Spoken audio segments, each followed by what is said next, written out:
Now we come to a critically important verse of the Qur'an, which explains Gaza and identifies who are those who control power in the Holy Land.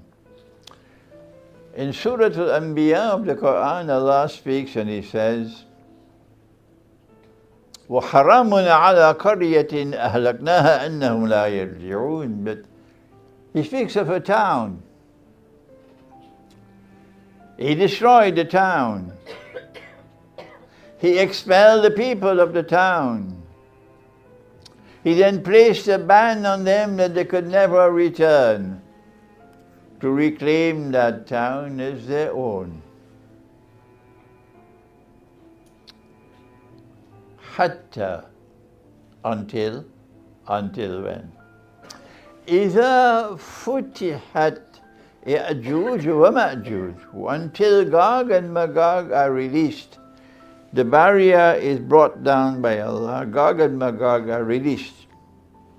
وَهُمْ مِنْ كُلِّ حَدَبٍ يَنْسِلُونَ. And when they are released and with their indestructible power, mankind will witness something for the first time in history and for the last time in history. And if it has already occurred and you can't recognize it, go back to school.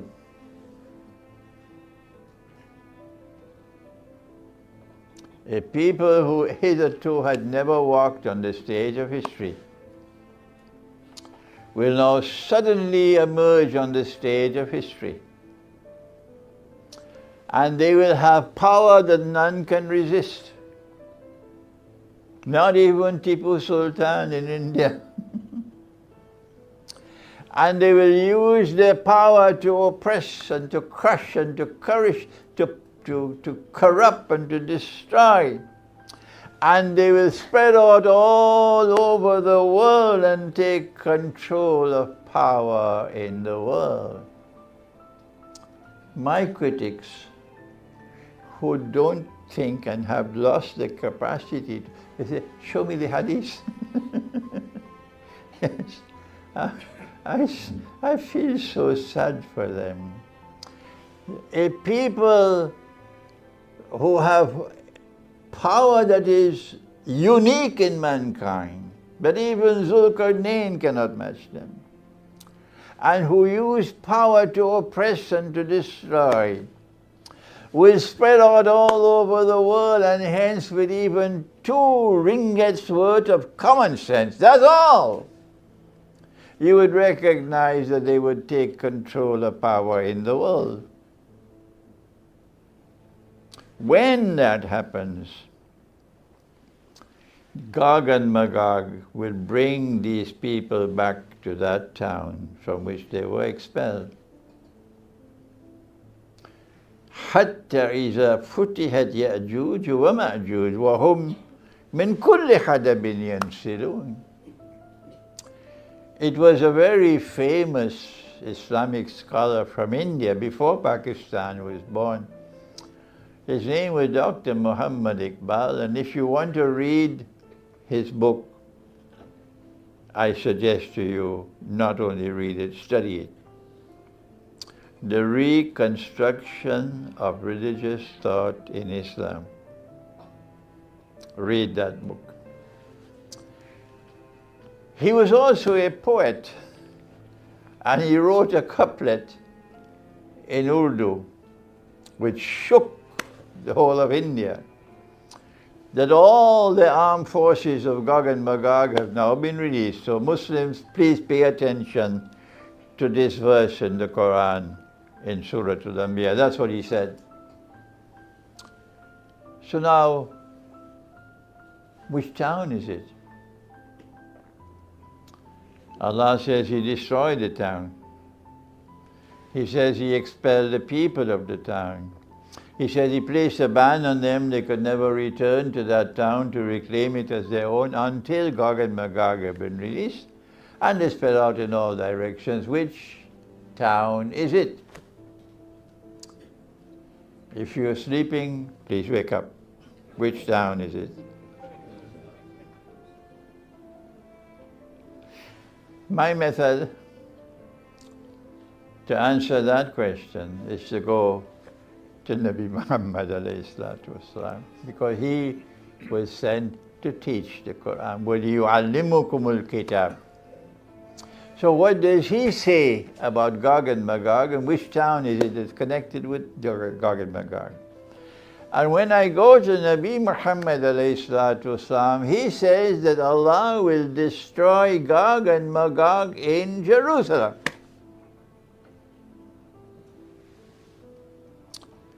And so I conclude that the town is Jerusalem. If you have a different answer, let me hear it. You can't say that I'm wrong unless you tell me what is right. Is that fair? Huh? So if the town is Jerusalem, then Allah has expelled the Israelite people. One part of them, He's favoring them because they accepted the Messiah. But the other part, He's cursed them and expelled them. And they can never return to reclaim Jerusalem as their own until Gog and Magog have been released.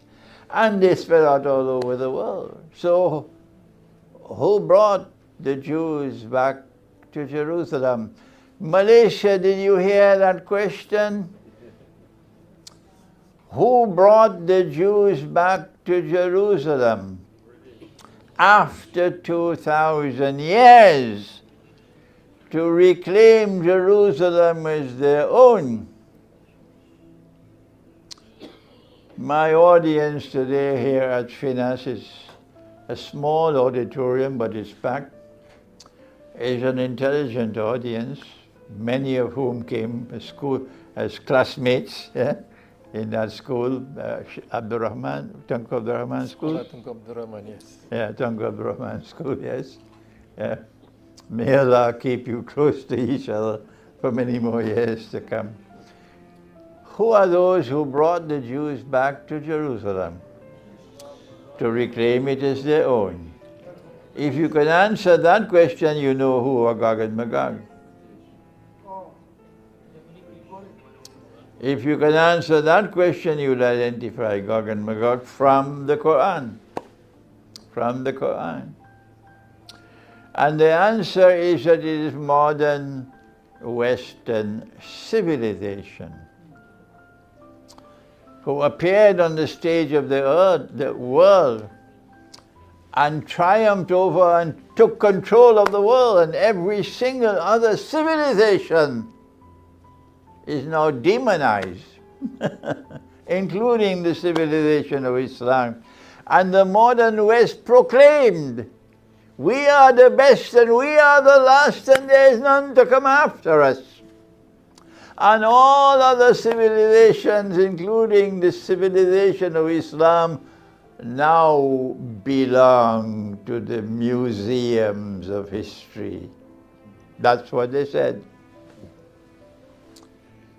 And so we conclude that Gog and Magog are a non-Israelite people, non-Semitic people, a European people who accepted Judaism and who accepted Christianity and who then combined together to establish modern Western civilization as a Judeo-Christian civilization.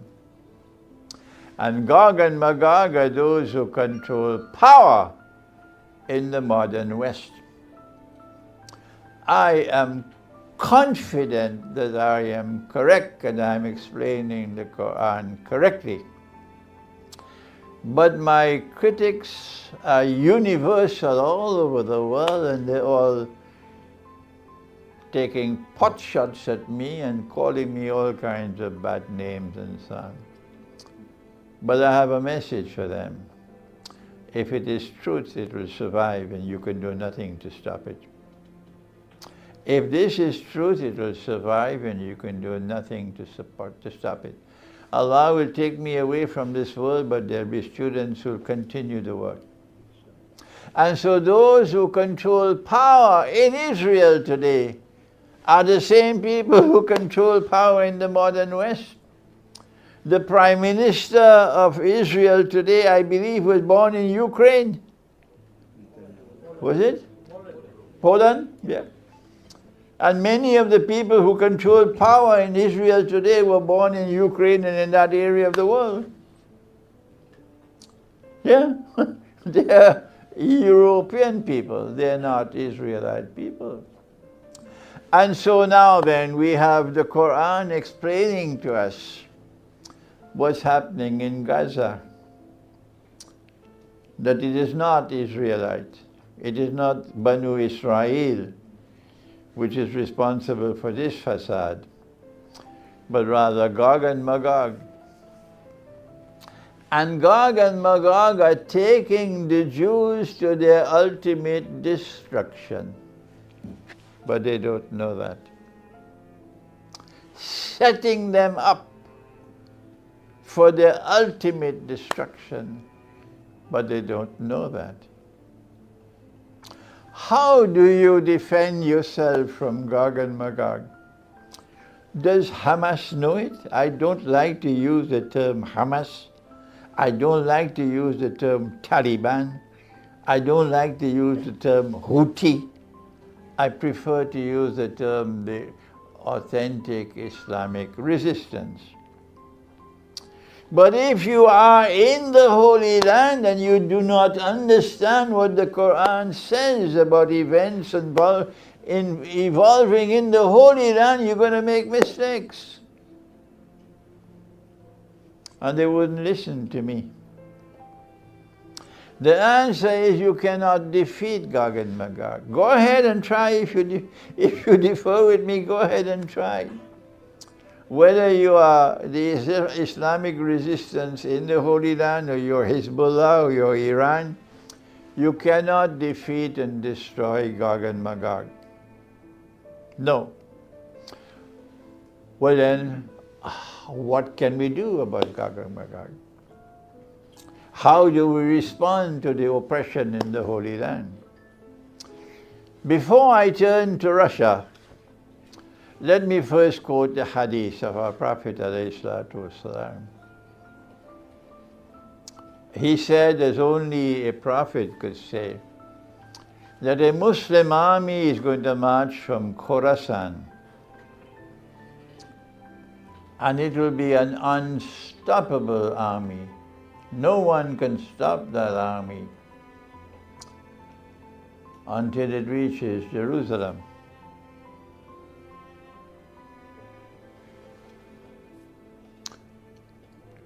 Iran is part of Khorasan. And today Iran is a free country. Oh yes.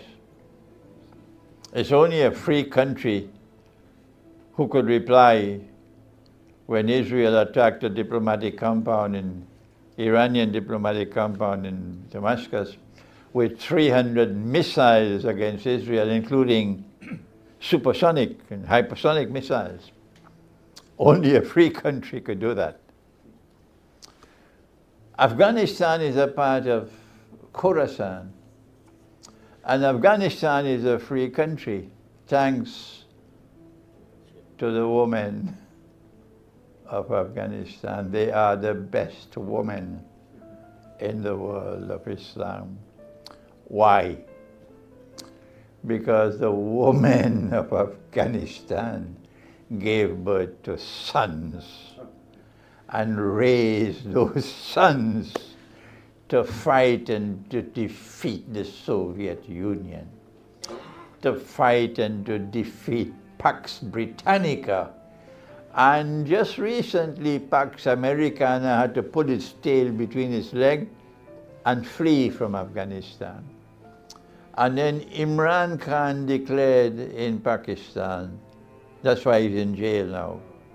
He said Afghanistan has broken the shackles of slavery. That Afghanistan has broken the shackles of slavery. That's why Imran Khan is in jail now. So Iran is free and Afghanistan is free. Khorasan is also the Islamic lands north of Afghanistan, but they don't play the same strategic role. So that leaves only Pakistan. The north of Pakistan is a part of Khorasan. And all that now remains for that army to march, to liberate Gaza, is for Pakistan to win its freedom. But from the day that Pakistan was born to this day, Pakistan has never been free. And anyone who tried to free Pakistan is either killed or put in prison. Let's leave that subject there. So now that we've left the hadith of our Prophet, that a Muslim army will eventually liberate Jerusalem, not a Christian army, a Muslim army. And when it liberates Jerusalem and liberates Gaza, Nabi Isa alayhi salam will restore the holy state, the Khilafah state, in Jerusalem. Remember, he was not sent to this ummah. Remember, when he comes back, he's coming back as a Nabi. Don't try to demote him. Eh? And when he comes back, he will have his followers.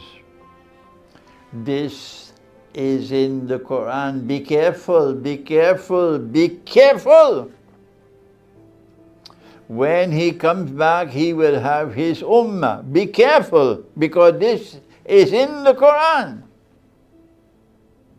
And our ummah will be separate from his ummah. We will have the Imam al-Mahdi and we'll have a Khilafah state in Mecca. But he will have a Khilafah state in Jerusalem. And that will be the ruling state in the world. But before that, what do we do about Gog and Magog? This is where I will end the lecture. And this is perhaps the most fascinating part of this lecture. I wish I had another 1 hour to deal with it. I was in Moscow in February of this year, attending a very important conference. And the organizers chose to invite only one Islamic scholar in the whole world, and that was me.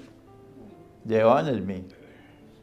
And they gave me a very high profile in that conference. And when the conference was over, I was, to my surprise, invited to join a small group for dinner with the Russian Foreign Minister, Sergei Lavrov.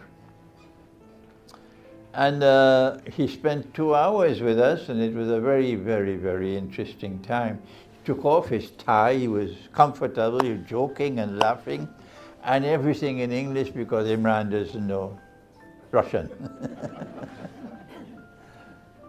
And all the talk was on politics and economics and monetary economics until I changed it. I said, let's talk about the Quran. Everything became quiet, silent. Serious now, no more laughing. And I had to struggle with that foreign minister. It wasn't easy. But at the end of it, he invited me to write a document for him. What does the Quran say about Russia? And what does your prophet say about Russia? And I decided I'll write a book instead. The Quran and Russia's Destiny. I might finish the book right here in Malaysia while I'm here this time. The book is already almost finished. But I won't have the time in this lecture to do all the subject for you. Part of the subject is, how will Russia help Gaza? The link between Russia and Gaza. You cannot handle this subject without Islamic eschatology.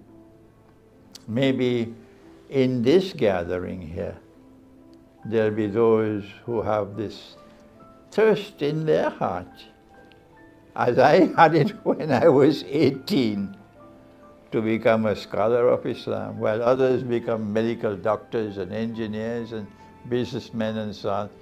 You want to become a scholar of Islam and study the Qur'an as it ought to be studied. May Allah put that in your heart. Then you can handle this subject. I said to the foreign minister, do you know that the Black Sea is in the Qur'an? He didn't know it.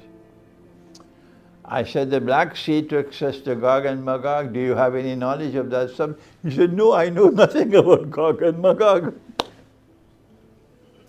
When Zulkarnain traveled in the direction of the setting of the sun, he came to a body of water which was dark and murky, Ainun Hamiyah. We know that this body of the water had to be north of Jerusalem and to the left side. How do we know that? Because our prophet said that when Gog and Magog are released, they will pass by the Sea of Galilee on their way to Jerusalem.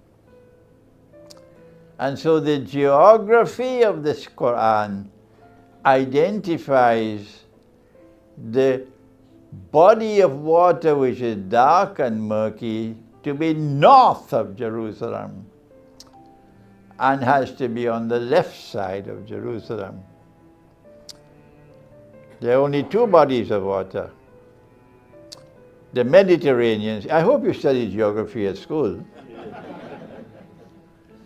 The Mediterranean Sea, where the water is clear, you can have visibility a few meters.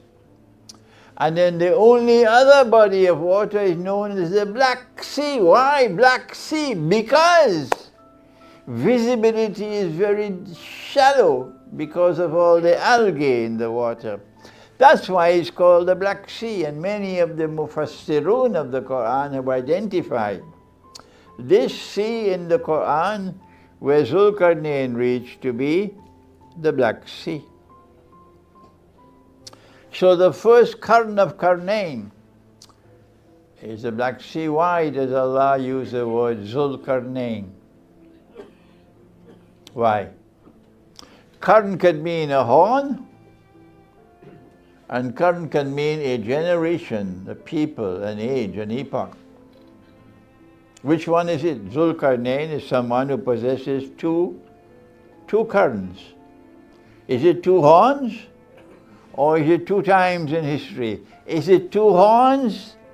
Or is it two times in history? That's the question. Let the Quran answer it. Allah has never used the word Qarn in the Quran to mean horn. Never. Although He's used the word Qarn maybe a dozen times or more in the Quran, never to mean a horn. Always a Qarn in the Quran is a generation of people. And so Zulkarnain is someone who impacts on history twice. The first time in the region of the Black Sea, and power rests on foundations of faith. The second time will again be in the region of the Black Sea, when power will once again manifest itself on foundations of faith. I lectured on this subject a few days ago to the Malaysian Ministry of Defense, the senior officers. And these were all military officers, so this was very interesting for them. The geography of this military force.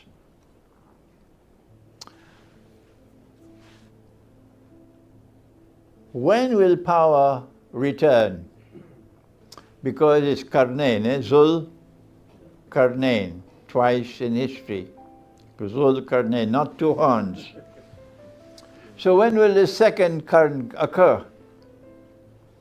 When power will return to the region of the Black Sea, power resting on the foundations of faith, power used to resist the oppressor, to punish the oppressor, and to help and reward those who have faith and righteous in conduct. When will it happen?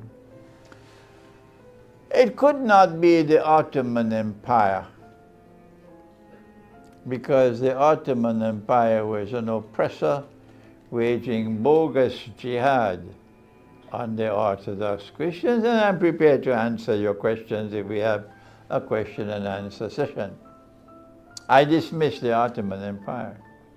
It could not be the Soviet Union, because the Soviet Union was an atheist state. I dismiss the Soviet Union. It could not be Russia under the Tsars, Tsarist Russia, which preceded the Soviet Union, because Tsarist Russia did not have that power.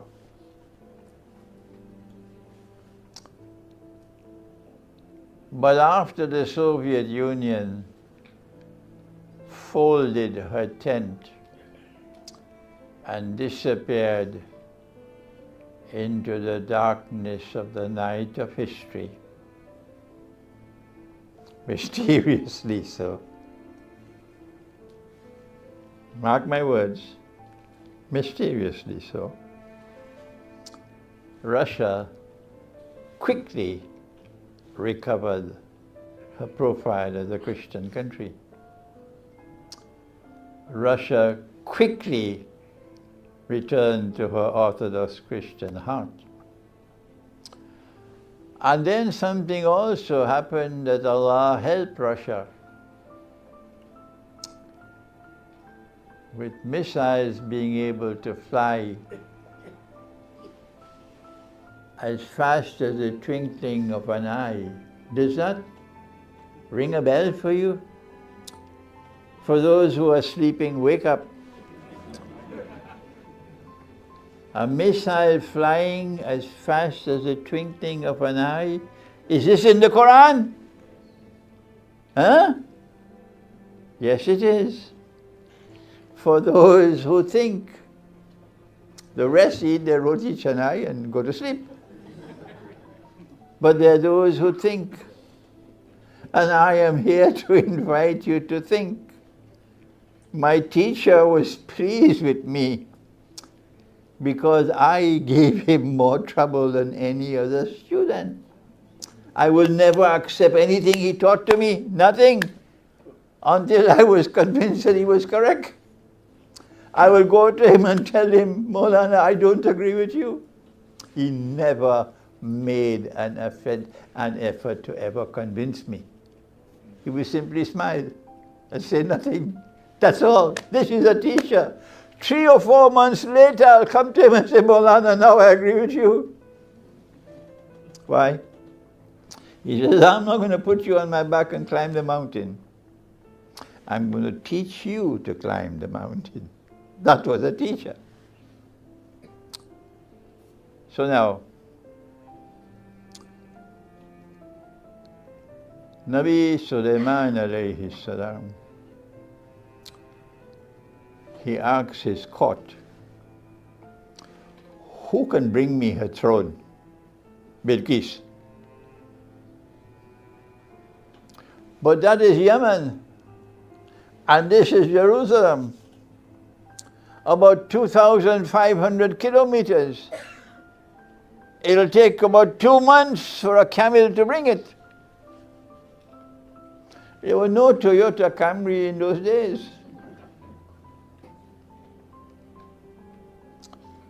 So the Ifrit, which are the most powerful of the jinn in the court, because they're supposed to help Sulaiman alayhi salam, he said, I will bring that throne for you before you rise from your court.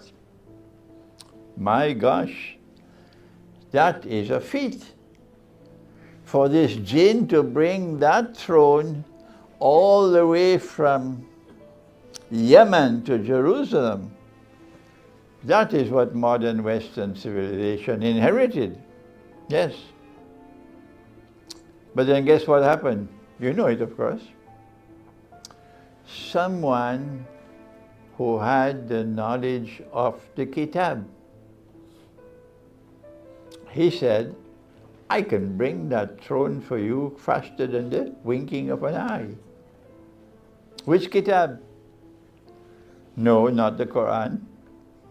The Qur'an is not a book on aerodynamics. No, not the Torah, not the Injil, not the Zabur, none of these can qualify. But it is a kitab. And it's a kitab on aerodynamics. So why does Allah make mention of this kitab in the Qur'an? Is it only for window dressing? Is it only for decoration? I ask the question, why does Allah mention about this kitab in the Qur'an? You can ignore it, I do not. I say that kitab is mentioned in the Qur'an to warn us that that knowledge exists with Allah. We should allow missiles to fly at a speed that NATO cannot even dream of. And when Allah chooses to allow that knowledge to be accessed by any of His servants, then NATO will get a surprise of their life. And it is there in Surah Al-Rahman of the Qur'an, when you learn to study the Qur'an as it ought to be studied. You have to study the Qur'an with more than the rational consciousness. You have to have Majma'ul Bahrain to study the Qur'an. This ocean of knowledge plus that ocean of knowledge, the two must be harmoniously combined. The ocean of knowledge that is externally acquired, and the ocean of knowledge which is internally received, and these two must be harmoniously combined. Then you can study Surah Al-Rahman. So when power returns to the region of the Black Sea on foundations resting on faith, and you can see missiles flying with hypersonic speed, then I know that the second Qarn of Qarnayn is coming. It's for you now to study the subject. And so I now combine, to end the lecture, Russia with Gaza. That Russia is destined in the second Qarn of Qarnayn to block Gog and Magog a second time. And that is already taking place. That's why the government of Venezuela has survived. When for 200 years American gunboat diplomacy has toppled every government in Central and South America. Everyone. But now, for the first time, since Hugo Chavez, the government of Venezuela has survived because of Russia's power. The CIA and the Mossad and Turkey under Erdogan and Saudi Arabia and Qatar, they did a great job in creating ISIS and in arming ISIS with state-of-the-art weapons and with tonloads of US dollars and military supplies and so on, and brainwashing these Dajjal warriors to topple the Syrian government and the Iraqi government until Russia intervened. And when Russia intervened, the Western world was surprised that Russia checkmated them in Syria and Iraq. And that's why these Dajjal warriors, they hate me so much. And so now, the Great War is around the corner. And in that Great War, the second Qarn of Qarnayn will take place. And Gog and Magog will be checkmated in the north. So no more coming down to Jerusalem. So as I explained to the generals of the Malaysian Armed Forces, An army cannot fight without reinforcements. But once the Great War takes place, Israel, that's it. You have what you have, you get nothing more now. You'll have to fight with what you have because nothing more is going to come. Because Gog and Magog are now blocked in the north. Not only do you need reinforcement, but you need logistics for supplies. And the Great War will destroy all of that. Modern Western civilization after the Great War will become a minor player on the chessboard of the world. And so, after the Great War could take place, our Prophet said, change is going to come to the world of Islam. One hadith says 7 years, another hadith says 7 months. Abu Dawood said the one of 7 years is the better hadith. That 7 years after the Great War, a Muslim army will emerge. No government in the world of Islam can stop it. None. And that Muslim army will conquer Constantinople. And Erdogan can't stop it. I'm so happy with this hadith. And I told the foreign minister, they were stunned when I told him this. I said, the reason my eschatological analysis is that when that Muslim army conquers Constantinople, it will do so it can correct the wrong things done by the Ottoman Empire. So we return Hagia Sophia to you. Hagia Sophia will be returned to those to whom it rightfully belongs. I didn't know that the Russian foreign minister came from Armenian stock, and no Christians have suffered more than the Armenians. So his heart must have melted. He's probably waiting for my book now.